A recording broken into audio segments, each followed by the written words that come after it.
Bismillahirrahmanirrahim. Assalamualaikum warahmatullahi wabarakatuh.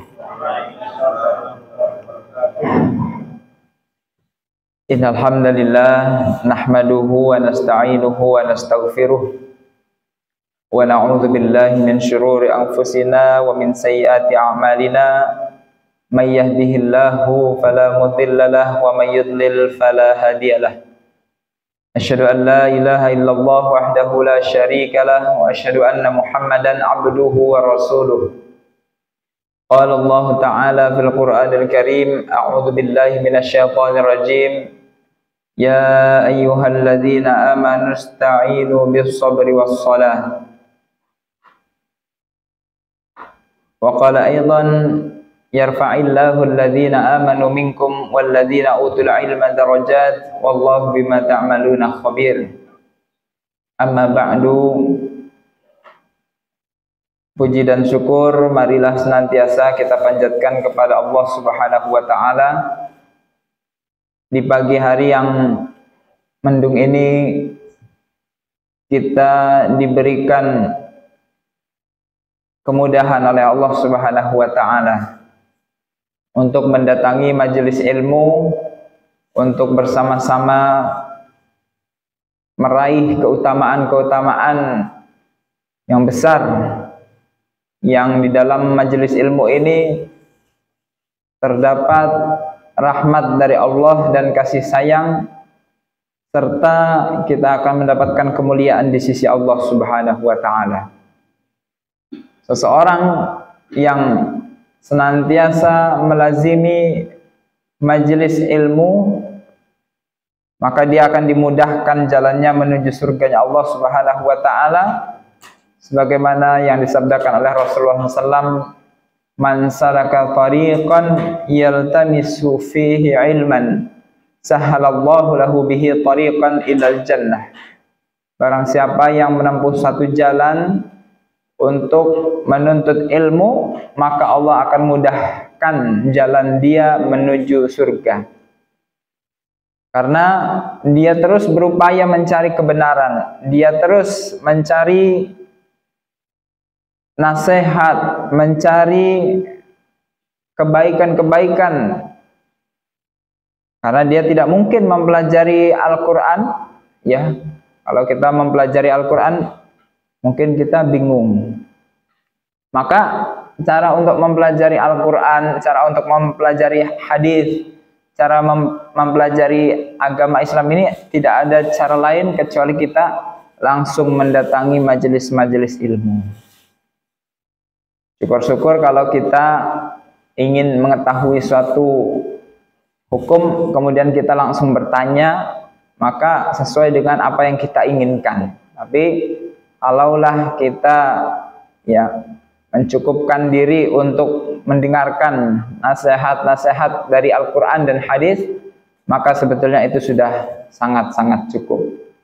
Yang terpenting adalah kita terus berupaya untuk menempuh jalan mencari ilmu, ya, agar dimudahkan jalan kita menuju surganya Allah Subhanahu wa taala. Salawat dan salam semoga senantiasa terlimpah dan tercurah kepada junjungan kita Nabiullah Muhammad sallallahu alaihi wasallam. Bapak Ibu jamaah yang dimuliakan oleh Allah Subhanahu wa taala, kita terakhir sudah membahas tentang taubat dan kisah taubatnya seorang sahabat Rasulullah SAW yang tidak ikut membersamai Rasulullah dalam perang Tabuk, ya. Kemudian mendapatkan hukuman, mendapatkan konsekuensi, dan beliau menerimanya sehingga taubatnya diterima oleh Allah Subhanahu wa taala, dan kemudian diabadikan di dalam Al-Qur'an surat At-Taubah. Mengapa disebut dengan surat At-Taubah? Karena ada kisah taubah. Karena ada kisah taubat, ya, taubatnya seorang sahabat yang diterima oleh Allah Subhanahu wa taala karena dia tidak mengikuti perang Tabuk dan dia jujur menyatakan apa adanya kepada Rasulullah SAW bahwa dia tidak ikut karena dia ada rasa malas dan dia sebetulnya mampu tapi tidak berangkat. Berbeda dengan orang-orang yang lainnya. Yang lainnya memberikan alasan-alasan palsu, tapi dimaafkan oleh Rasulullah, tetapi belum tentu dimaafkan oleh Allah Subhanahu wa taala. Tapi kalau orang yang jujur dalam taubatnya, ya pasti konsekuensinya berat dan akan mendapatkan ampunan dari Allah Subhanahu wa taala. Nah, pada kesempatan kali ini masih ada beberapa hadis yang belum kita selesaikan. Hadis tentang taubat juga. Bagaimana disebutkan dalam hadis ini ada seorang wanita, ya. Wanita yang datang kepada Rasulullah sallallahu alaihi wasallam dalam keadaan pernah melakukan perbuatan zina dan kemudian minta untuk diberikan hukuman atas perbuatannya karena murni dan jujur dalam hatinya ingin bertaubat kepada Allah Subhanahu wa taala. Kita bacakan hadisnya. Wa an Abi Nujaid Imran bin Husain al-Khuzai radhiyallahu anhu. Anna imra'atan min Juhainah atat Rasulullah SAW. Dari sahabat Abu Nujaid al-Khuzai Imran bin Husain al-Khuzai radhiyallahu anhuma. Jadi Abu Nujaid menceritakan bahwa datang seseorang, ya, seorang wanita dari Juhainah. Juhainah ini nama suatu tempat. Atat Rasulullah sallallahu alaihi wasallam. Seorang wanita ini datang kepada Rasulullah sallallahu alaihi wasallam wa hiya hubla minaz zina. Dan dia dalam keadaan hamil karena melakukan perbuatan zina. Faqalat, ya Rasulullah. Wanita itu berkata, wahai Rasulullah, asabatu haddan fa'aqimhi alayya.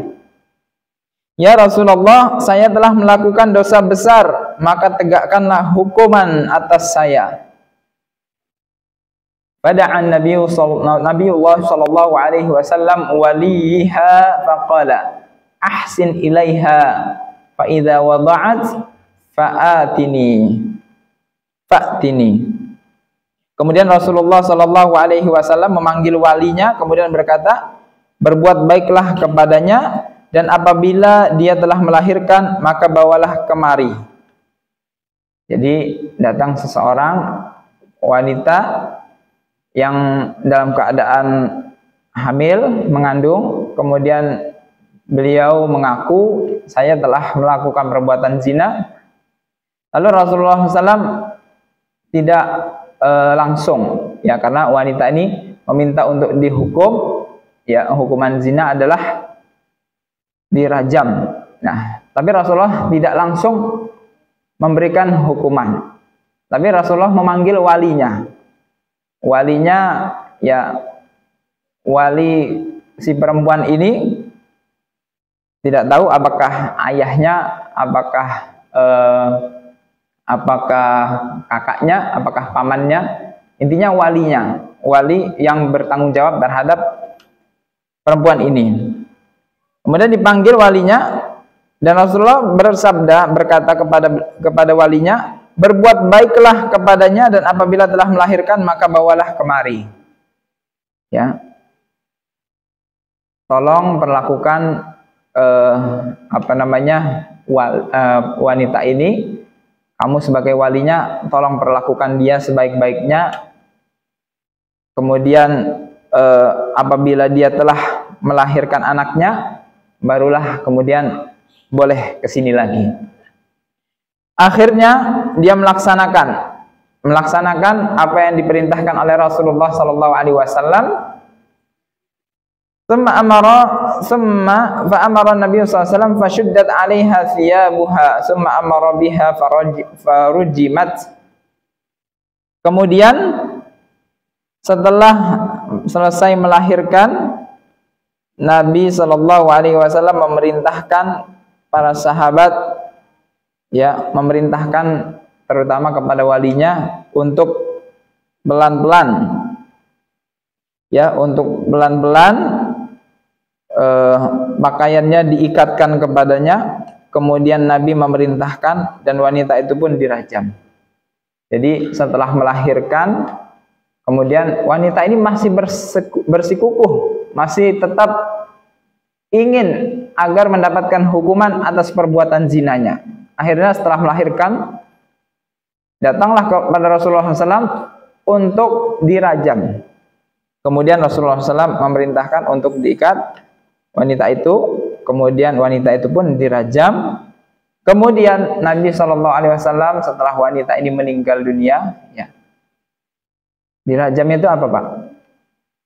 Jadi dirajam itu digalikan di tanah, itu digali sampai setengah badannya, kemudian dipendam sampai setengah badan, kemudian dilempari dengan batu sampai meninggal dunia. Ini hukuman.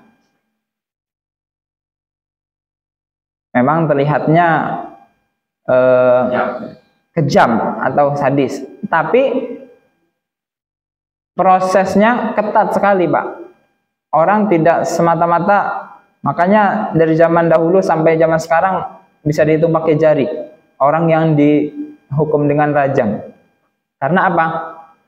Karena untuk menetapkannya harus benar-benar orangnya yang minta, ya. Ini wanitanya sendiri yang meminta, karena dia benar-benar tulus kepada Allah, minta agar dihukum. Nah, kalaupun bagaimana dengan orang-orang yang melakukan perbuatan zina, kemudian kok banyak yang tidak dihukum? Karena harus ada saksi. Saksinya 4 orang laki-laki. Dan semuanya melihat dengan jelas bahwa telah terjadi perzinaan dan semuanya bersumpah di hadapan Allah. Kalau hanya 1, nggak diterima kesaksiannya. Hanya 2, 3, atau ke-4 orang ini sudah yakin melihatnya, tapi yang satunya nggak jadilah, saya nggak jadi bersaksi, ya sudah batal. Makanya tidak akan, atau jarang sekali terjadi yang namanya rajam ini, kecuali pelakunya sendiri yang meminta. Nah, ini dia. Jadi kalau mau dibilang kejam, ya sebetulnya enggak juga, karena prosedurnya enggak semudah itu untuk menjatuhkan hukuman tersebut. Kecuali seseorang dengan pengakuannya sendiri, saya telah melakukan perbuatan zina dan saya minta untuk dihukum. Dan Rasulullah SAW pun semacam mempersulit, ya, mempersulit. Ada seseorang yang datang minta dirajam, Rasulullah memerintahkan, sudah dilahirkan dulu anakmu. Bahkan dalam riwayat yang lain disebutkan disuruh disusukan dulu, ya, diberikan ASI anaknya terlebih dahulu, kemudian baru kembali lagi. Jadi tidak semerta-merta minta langsung dikabulkan, tidak. Jadi harus dibiarkan terlebih dahulu. Ya, barangkali lupa, cukup dengan taubat, beristighfar kepada Allah, meninggalkan perbuatan tersebut, sudah diampuni oleh Allah. Tetapi dia benar-benar jujur, dia benar-benar meminta agar dia diberikan hukuman atas perbuatannya tersebut. Rasulullah SAW kemudian mensolatinya. Setelah selesai mensolatinya, maka Umar berkata kepada beliau, faqala lahu Umar, tusalli 'alaiha ya Rasulullah wa qad zanat. Ya Rasulullah, kenapa engkau mensolati wanita ini padahal wanita ini telah melakukan perbuatan zina? Qala, Rasulullah SAW kemudian bersabda, laqad tabat taubatan. Sesungguhnya wanita ini telah bertaubat. Lau kusimat baina sab'ina min ahli Madinah lawasi'athum. Wanita ini telah bertaubat, yang mana taubatnya ini apabila dibagikan kepada 70 ahli Madinah, penduduk Madinah, niscaya akan masih sisa. Nah, luar biasa. Ini betapa hebatnya orang yang bertaubat kepada Allah Subhanahu wa taala dan jujur kepada Allah Subhanahu wa taala, sampai-sampai taubatnya lebih baik daripada 70 penduduk ahli Madinah. Dan kalau dibagikan, misalnya 70 penduduk Madinah itu pada berbuat dosa zina. Kemudian dibagi-bagikan. Karena satu orang ini telah mengaku, kemudian pelaku-pelaku zina diberikan nih taubat. Karena taubatnya Allah berikan dengan taubat yang begitu luas dan begitu besar, sehingga kalau dibagikan ke seluruh para pezina masih cukup. Ya, luar biasa. Dan Allah Subhanahu wa taala maha luas ampunannya. Wa hal wajadta afdal min anjadat bi nafsiha lillahi azza wa jalla. Kemudian Rasulullah SAW bertanya kepada Umar bin Khattab radhiyallahu anhu, apakah engkau mengetahui sesuatu yang lebih utama dari sikap dia yang telah menyerahkan dirinya kepada Allah Subhanahu wa taala? Hadis riwayat Muslim. Pelajaran apa yang bisa kita ambil Bapak dan Ibu sekalian? Ketika seorang bertaubat dan dia jujur dan menerima apapun konsekuensinya, maka dia akan mendapatkan kemuliaan di sisi Allah Subhanahu wa taala.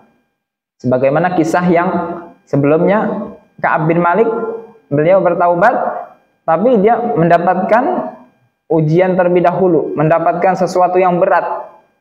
Ya, memang inilah bukti jujurnya seseorang ketika bertaubat itu, dia mesti ketika bertaubat akan mendapatkan ujian. Apakah dia jujur dengan taubatnya itu? Kalau dia jujur, maka akan mendapatkan kemuliaan. Tetapi kalau dia hanya taubat biasa saja, nah maka dia tidak akan mendapatkan kemuliaan di sisi Allah Subhanahu wa taala. Maka orang yang bertaubat kepada Allah Subhanahu wa taala dengan jujur, Allah pasti akan mengampuni taubatnya. Dan kita sering menemukan Bapak dan Ibu sekalian, orang kalau sudah bertaubat dari perbuatan dosa, katakanlah riba gitu ya. Kemudian seseorang bertaubat dari kehidupan masa lalunya, kemudian dia berusaha istiqomah, itu biasanya ada ujian-ujiannya. Biasanya dulu uangnya banyak, setelah taubat kerjanya jadi susah. Kemudian ya, karena itulah ujian ketika bertaubat. Ketika seseorang bersabar atas ujian ini, maka Allah akan memberikan taubat yang sebenar-benarnya. Tetapi kalau seseorang masih ada keinginan duniawinya, ya tidak akan bisa dia tenang ketika dia setelah bertaubat kepada Allah Subhanahu wa taala. Itu pelajaran dari hadis tersebut. Jadi seseorang yang jujur ketika bertaubat dan menerima apapun konsekuensinya, dia akan mendapatkan kemuliaan yang besar di sisi Allah Subhanahu wa taala. Kemudian hadis yang selanjutnya. Wa an Ibnu Abbas radhiyallahu anhu wa Anas bin Malik radhiyallahu anhuma anna Rasulullah sallallahu alaihi wasallam qala law anna li ibni Adam wadiyan min dhahabin ahabba an yakuna lahu wadiyan wal yamla fahu illa turab wa yatubullahu ala man taba. Muttafaqun alaih. Yang artinya, seandainya Rasulullah SAW bersabda, seandainya anak Adam, ya anak Adam itu berarti manusia, kita semua, baik itu yang muslim maupun yang non muslim, itu semua anak Adam, tidak ada yang anaknya kera, semuanya anak Adam. Kullukum bani Adam wa Adam min turab. Dalam hadisnya Rasulullah SAW bersabda, setiap kalian itu adalah anak Nabi Adam dan Nabi Adam itu dari tanah. Jadi setiap kita ini dari tanah dan akan kembali ke tanah. Apa kata Rasulullah SAW? Sabda Rasulullah SAW, seandainya anak Adam memiliki emas satu lembah. Nah, ini ada lembah, Pak. Lembah, bedanya bukit. Kalau bukit kan yang ke atas, kalau lembah ke bawah ya, Pak ya. Dari ini ke sini. Nah, ini isinya emas, ya. Lembah itu isinya emas, ya. Berarti berapa kilo itu? Allahu a'lam. Kita punya emas satu lembah, Masya Allah. Kita punya emas 100 gram saja sudah punya 100 juta berarti, Pak. Lebih malahan. Orang punya 1 on emas, wah udah kaya sekali. Apalagi seseorang punya emas sebanyak lembah, berarti berkilo-kilo bahkan berton-ton emas. Lau anna libni Adam wadiyan min zahab, sesungguhnya seandainya anak Adam itu memiliki emas sebesar satu lembah, pasti ia ingin emas yang kedua. Maksudnya dia memiliki 2 lembah emas, ya. Sudah satu lembah itu banyak sekali, tapi setelah diberi masih belum puas. Ternyata dia pengen emas, masih kurang, masih merasa kurang. Dia pengen 1 lembah emas lagi, tidak bersyukur. Pengen lagi, dikasih 3, tidak akan bersyukur, pengen yang keempat. Dikasih keempat, mesti pengen yang kelima. Terus seperti itu, dan tidak akan bisa memenuhi mulutnya kecuali tanah. Ini kata Rasulullah SAW, walayyamla afahu illa turab, dan tidak akan ada yang bisa memenuhi nafsunya kecuali tanah. Maksudnya apa? Mati, masuk ke dalam tanah, mulutnya disumpel tanah, dan Allah akan menerima taubat orang-orang yang bertaubat. Hadis riwayat Bukhari dan Muslim. Hadis ini memberi pelajaran kepada kita bahwasanya pelaku maksiat selalu haus akan dunia. Ya, entah itu pezina, ya, dia sudah melakukan perbuatan zina, ya. Apakah dia sudah puas? Bahkan dia akan terus mencari lagi.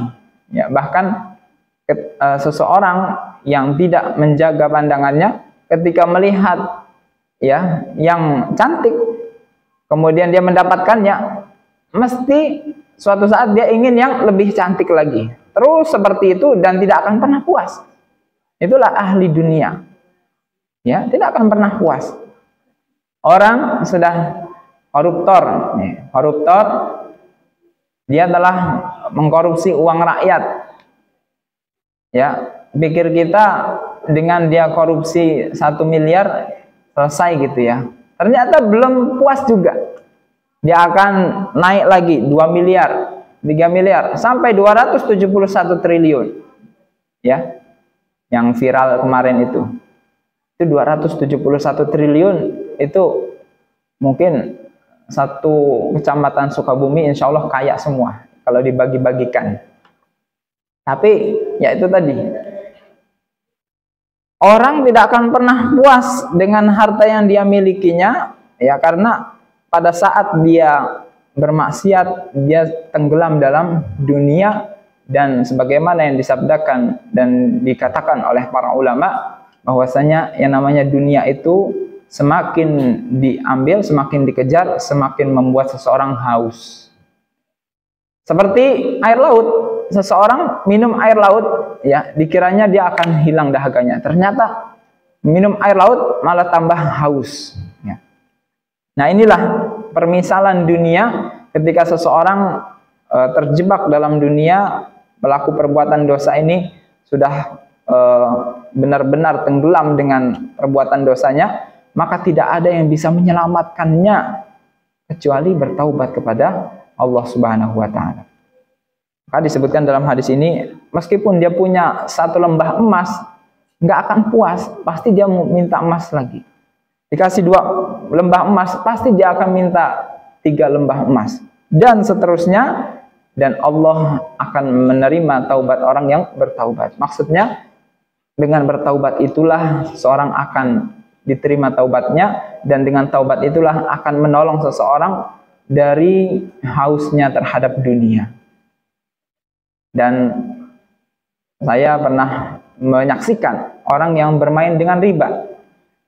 Dia tidak akan pernah bisa, ya, tidak akan pernah bisa menutup dari hutangnya tersebut kecuali dengan hutang lagi, tutup lagi, hutang lagi, terus hidupnya hanya isinya hutang buat nutupi, hutang buat nutupi, bahkan ya kurang, akhirnya menggadaikan sawahnya, menggadaikan kendaraannya, menggadaikan rumahnya, sertifikatnya, nggak ada apapun yang bisa digadaikan Tidak ada cara lain kecuali dia bertaubat dan berhenti dari perbuatan tersebut.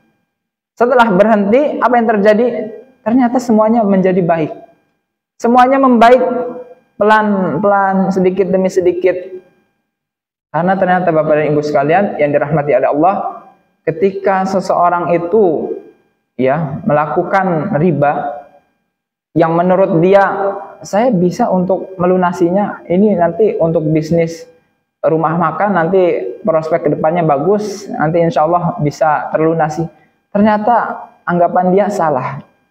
Ternyata setelah dia bermain riba, ya Allah murka karena Allah mengumumkan perang terhadap orang-orang yang bermain riba, hingga kemudian yang tadinya sebelum main riba ya keluarganya baik-baik saja, kemudian anaknya nurut, setelah main riba anaknya jadi rewel, kemudian istrinya jadi rewel, kemudian kendaraannya rewel, banyak masalah sehingga pengeluarannya banyak, sehingga besar pasak daripada tiang yang dia gunakan untuk menutup-nutupi itu ternyata lebih banyak daripada pemasukan yang dia dapatkan, sehingga bertambah utang terus.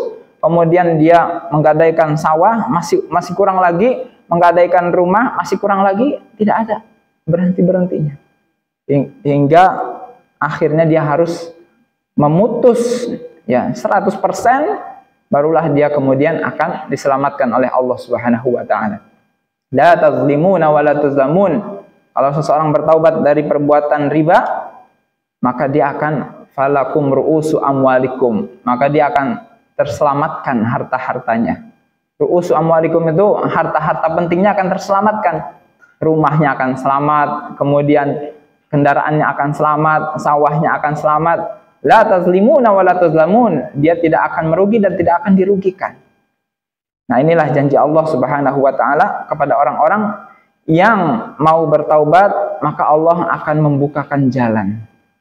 Terkadang yang menurut akal manusia tidak apa-apa, ya memang menurut kita seseorang itu ketika berbisnis ya lancar, tetapi ketika Allah murka maka semua akan menjadi berantakan, karena hidup ini adalah milik Allah dan harus diatur dengan hukum Allah. Ketika seseorang tidak mau diatur dengan hukum Allah, ya dia akan mengalami hal-hal yang tidak dia inginkan.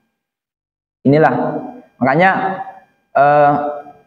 Islam ini unggulnya Islam dibandingkan dengan konsep-konsep pemikiran yang lain. Kalau konsep-konsep yang lain itu hanya diukur dengan akal. Kalau Islam, ya dia ada sesuatu yang di luar nalar. Ada kekuatan yang lain di belakang itu, yaitu kekuatan Allah Subhanahu wa taala yang jarang diketahui oleh manusia. Sehingga ketika dia mulai taat kepada Allah Subhanahu wa taala, maka dia akan mendapatkan apa yang dia inginkan dan dia akan diselamatkan dari hal-hal yang membahayakan dirinya. Jamaah yang dimuliakan oleh Allah Subhanahu wa taala, jadi itu pelajaran dari hadis yang tentang anak Adam yang ingin emas sebesar lembah 2 emas, kemudian 3 lembah emas, 4 lembah emas, dia tidak akan selesai kecuali dia bertaubat kepada Allah Subhanahu wa taala. Kemudian hadis yang berikutnya, wa an Abi Hurairah radhiyallahu anhu anna Rasulullah sallallahu alaihi wasallam qala yadhakullahu subhanahu wa ta'ala ila rajulin. Dari sahabat Abu Hurairah radhiyallahu anhu bahwa Rasulullah sallallahu alaihi wasallam bersabda, Allah Subhanahu wa taala tertawa atau Allah sangat gembira. Gembira terhadap apa? Ila rajulaini yaqtulu ahaduhum al-akhar yadkhulanil jannah. Allah tertawa, Allah bahagia melihat 2 orang yang saling membunuh, tapi ternyata dua-duanya masuk surga. Kok bisa? Nah, belum selesai ya, belum selesai. Yuqatilu hadza fi sabilillah, ya. Seorang yang satu dia itu adalah seorang muslim yang berjihad di jalan Allah, ya. Seorang muslim berjihad di jalan Allah melawan orang kafir. kemudian dia terbunuh. Ya, kalau orang Muslim membela agamanya, membela kehormatan agamanya, membela Islam, terbunuh, masuk surga atau tidak, ibu-ibu? Syahid, dia akan mati syahid karena terbunuh di jalan Allah. Kemudian seseorang yang membunuhnya, yang dia adalah seorang yang kafir, dia kemudian masuk Islam dan bertaubat kepada Allah Subhanahu wa ta'ala. Nah, berarti setelah bertaubat kepada Allah, dia menyesali dan dia beribadah kepada Allah Subhanahu wa ta'ala, Allah pun akan menerima taubatnya, sehingga kemudian Allah berjanji akan memasukkan dia ke dalam surga. Fayustashhad, maka dia pun ketika berperang terbunuh, maka dia pun masuk surga juga. Jadi bukan yang satu berperang karena permusuhan semata, tetapi sama-sama membela agama Allah, ya. Tapi yang membela agama Allah ini terbunuh, yang orang kafir ini kemudian masuk Islam, kemudian setelah itu dia berjihad juga, terbunuh juga. Jadi mereka pernah berperang, tapi kemudian ketemu di surga, dan Allah bahagia dan tertawa melihat mereka berdua bertemu di surga. Sudah tidak ada permusuhan lagi. Wa naza'na ma fi sudurihim min ghillin tajri min tahtihimul anhar. Seseorang yang sudah masuk surga akan dicabut dari dalam dirinya rasa ghil. Ghil itu kebencian, rasa tidak enak, rasa dendam dan lain sebagainya. Tajri min tahtihimul anhar, dan mereka semua akan masuk ke dalam surga yang mengalir di dalamnya sungai-sungai. Jadi dalam surga itu tidak ada lagi yang namanya amarah, dendam, pokoknya sifat-sifat negatif di surga sudah tidak ada. Makanya kalau ada orang bilang, apakah di surga ada rokok? Ya, kira-kira ada rokok nggak Pak di surga?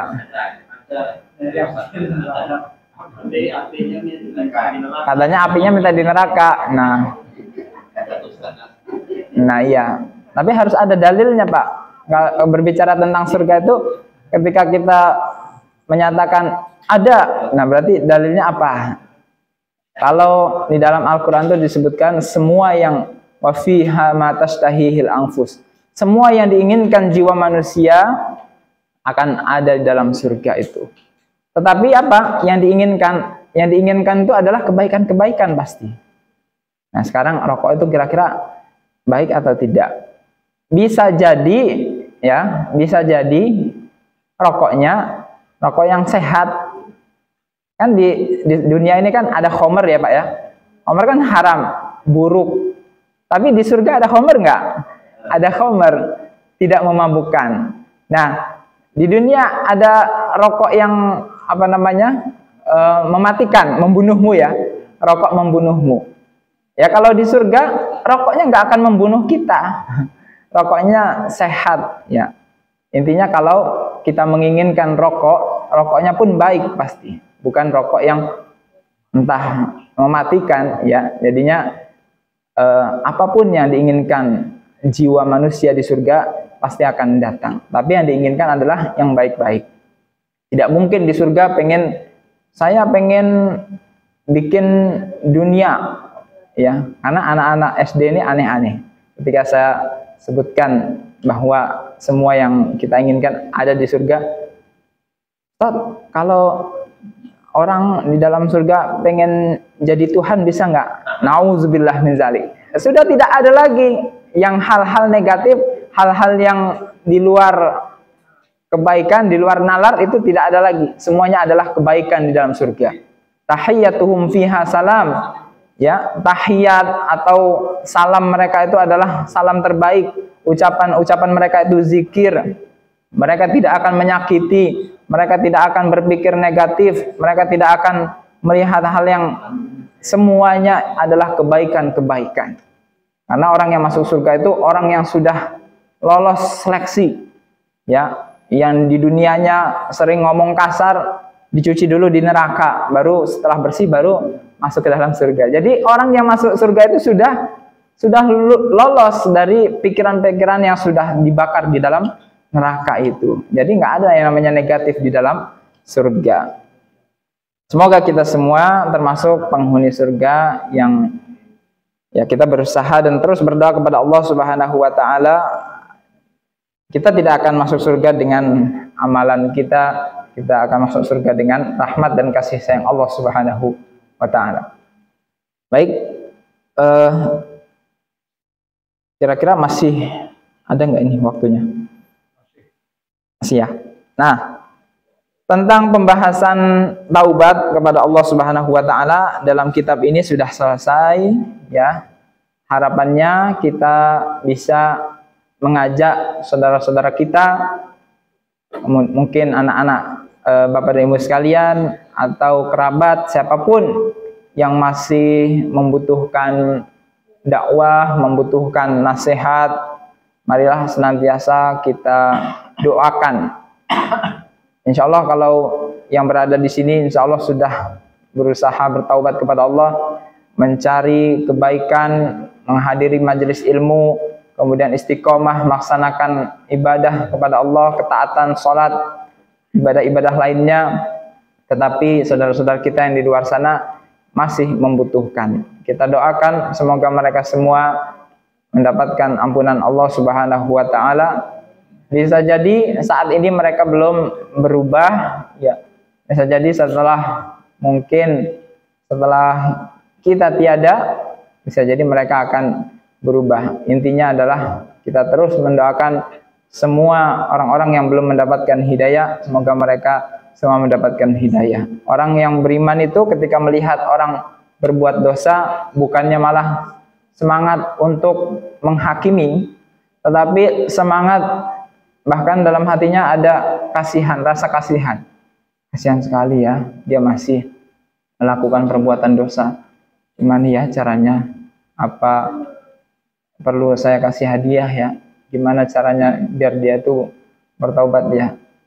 Itu kalau kita bisa melakukan hal-hal yang bisa kita lakukan, alhamdulillah. Tapi kalau kita tidak bisa, minimal kita gunakan tangan-tangan kita gunakan lisan-lisan kita untuk terus mendoakan mereka agar mereka kembali kepada Allah Subhanahu wa taala. Baik Bapak dan Ibu sekalian, mungkin itu terkait dengan pembahasan taubat. Kalau mungkin ada yang perlu ditanyakan atau didiskusikan apa yang sudah kita bahas, silahkan, waktu dan tempat dipersilahkan. Silakan Bu. Pak, kalau ada tanya. Ya, silakan Pak. Assalamualaikum warahmatullahi wabarakatuh. Waalaikumsalam. Pak surga tadi Ustaz. Iya Pak. Apakah dalam surga itu nanti kalau nggak ada yang keluarga itu bisa saling berpandang-pandang apa tidak saling melihat. Nah, kalau kata Ya. itu banyak. Ya. Karena antara keluarga dan kalau bisa dilihat tidak dari dia atau dari saya gitu. Oh gitu. Ya, baik. Ya.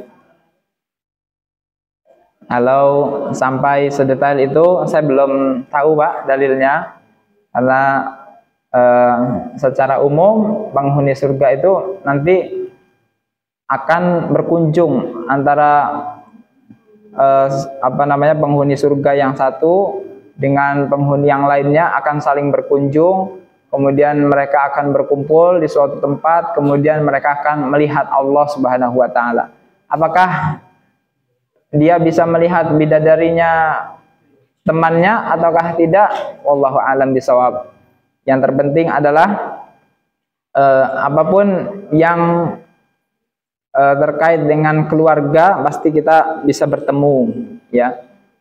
Seorang ayah bisa bertemu dengan anaknya, anaknya bisa bertemu dengan orang tuanya, bisa bertemu dengan keluarganya. Di dalam Al-Quran disebutkan walladzina amanu wa 'amilus solihati walladzina amanu wattaba'atuhum dzurriyyatuhum biimanin alhaqna bihim dzurriyyatahum. Orang-orang yang beriman dan beramal soleh ya, dan keturunannya pun beriman dan beramal soleh, alhaqna bihim dzurriyyatahum, akan kami pertemukan mereka nanti di surga. Jadi pertemuan itu akan terjadi antara anak dengan ayahnya, dengan ibunya, nanti akan bisa bertemu di surga. Kemudian dengan saudara-saudaranya, karena nanti seseorang, di dalam hadis juga disebutkan, ketika seseorang dimasukkan dalam surga oleh Allah, dia akan mencari saudaranya. mana saudaraku yang dahulu bersama saya ketika di dunia.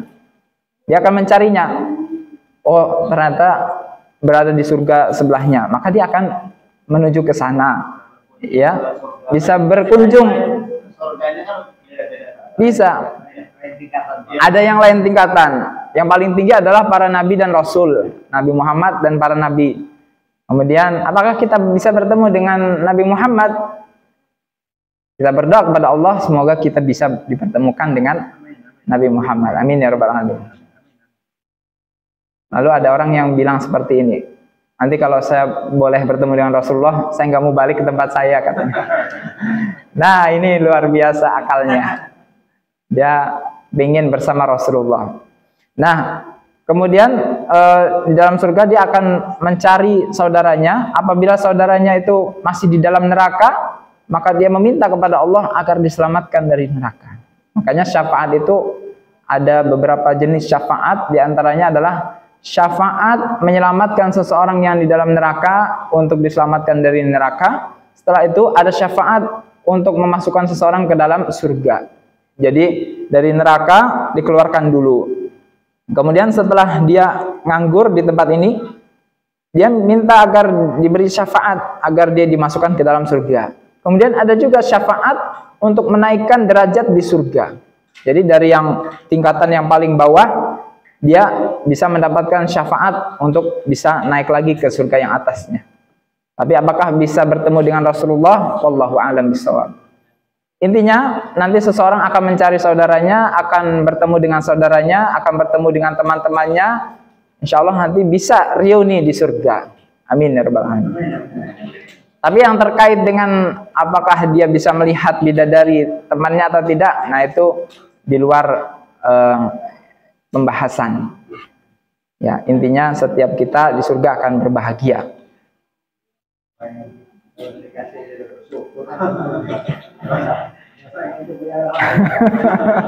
Nah itu dia, makanya itu termasuk sesuatu yang mungkin itu pikiran nah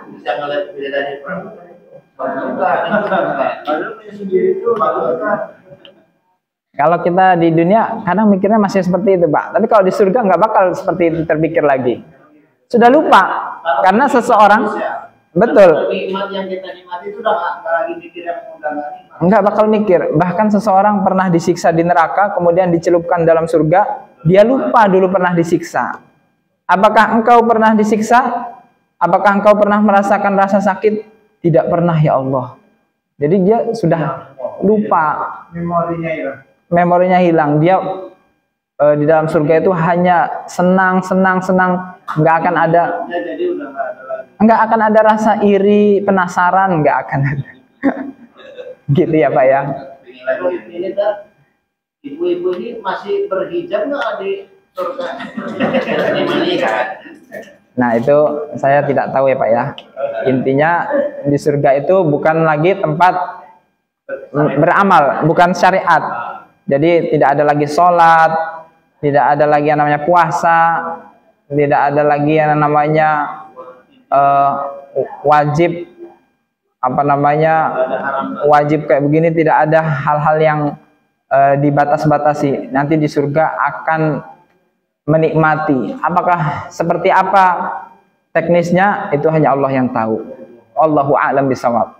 Karena yang terkait dengan berita khobar yang terkait dengan surga itu harus landasannya kalau tidak Al-Quran, hadis. Kalau tidak dari itu hanya perkiraan-perkiraan, maka itu tertolak. Jadi saya tidak tahu seperti apa teknisnya. Intinya di surga tidak ada lagi yang namanya syariat, tidak ada lagi yang namanya susah payah, ibadah, kemudian hal-hal yang memberatkan seseorang. Hanya ada di dunia seseorang ingin melaksanakan ketaatan kepada Allah. Di dunia itu adalah tempat beramal. Di akhirat, di surga adalah darul jaza, yaitu tempatnya pembalasan saja. Tidak ada perbuatan, hanya pembalasan saja. Demikian yang bisa kami sampaikan, semoga bisa bermanfaat. Ibu-ibu ada yang mau bertanya? Oh iya deh, belum selesai. Ya, silakan.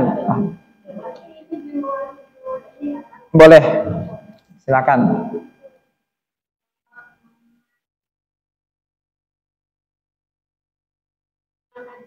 Ya.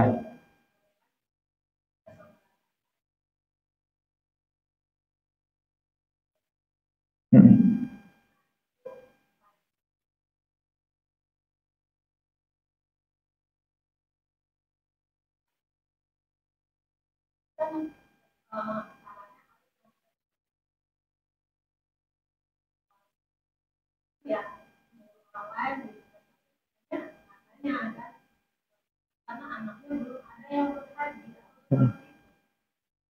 Jadi harus orang lain dulu, iya betul. Harus haji dulu. Iya. Memaksa dia, memaksa. Oh. Anaknya belum berhaji, dia nggak bisa walaupun orang lain Oh. orang lain maksudnya. Oh, Walaupun karena orang lain karena anaknya belum itu nggak bisa katanya belum. oh, kata dia seperti itu. Iya. Ya, itulah makanya obat dari ketidaktahuan adalah belajar atau majelis ilmu. Karena tidak seperti itu ketentuannya. Ketentuannya adalah ketika membadalkan, siapapun bisa membadalkan selagi dia sudah melakukan haji. Enggak mesti anaknya. Tidak ada syarat begitu. Tidak ada syarat seperti itu. Walaupun kita membadalkan secara, maksudnya bukan kita yang berangkat, bayar, kita bayar, iya nggak ada masalah. Iya, iya. Ya, kalau yang tadi kita membadalkan kita yang berangkat itu kan kita harus haji dulu. Haji dulu. Tapi kalau yang kita berangkat cuma bayar aja kan Enggak ada. Tapi orang sananya harus sudah. Iya, harus sudah haji. Iya, iya. Kitanya enggak gitu. Iya. Badannya banyak haji. Banyak. Ya, jadi tidak ada syarat bahwa anaknya harus haji dulu. ya. Kecuali dia yang berangkat badalin gitu ya. Ya, tidak ada syarat seperti itu, maka nanti kalau dia memang bisa menunjukkan dalilnya, ya alhamdulillah, artinya bisa diskusi gitu. Tapi kalau misalnya dia tidak bisa mendatangkan dalilnya, ya ibu punya dalil, ini ada di kitab ini. Nah, gitu. Jadi biar mudah juga, syariat itu mudah. Kok bisa seperti itu? Karena dia sendiri yang salah memahaminya. Ya, demikian ya Bu ya. Bapak dan Ibu sekalian, semoga yang sudah kita bahas pada kesempatan kali ini bisa menjadi bekal, bisa menjadi sesuatu yang bermanfaat, bisa kita bawa pulang, bisa kita amalkan. Kalaupun kita sudah mengamalkannya, bisa kita tularkan kepada keluarga kita, anak-anak kita, saudara-saudara kita, agar kita semua mendapatkan manfaat dan kita mendapatkan kebaikan di dunia dan di akhirat, dan kita berdakwah, ya. Setiap kita adalah pendakwah, mengajak kepada kebaikan. Apapun yang bisa kita lakukan, tidak harus dengan ceramah, apakah dengan share, apakah dengan memberikan peluang, apakah dengan memberikan wewenang dan lain sebagainya. Intinya adalah kita bisa berdakwah dengan harta, dengan tenaga, dengan pikiran, bisa juga dengan ilmu. Allah alam bisawab. Bila ada yang kurang, mohon dimaafkan. Bila ada benar, maka itu semua dari Allah Subhanahu wa taala. Subhanakallahumma bihamdika asyhadu an la ilaha illa anta astaghfiruka wa atubu ilaik. Billahi taufiq wal hidayah. Wassalamualaikum warahmatullahi wabarakatuh.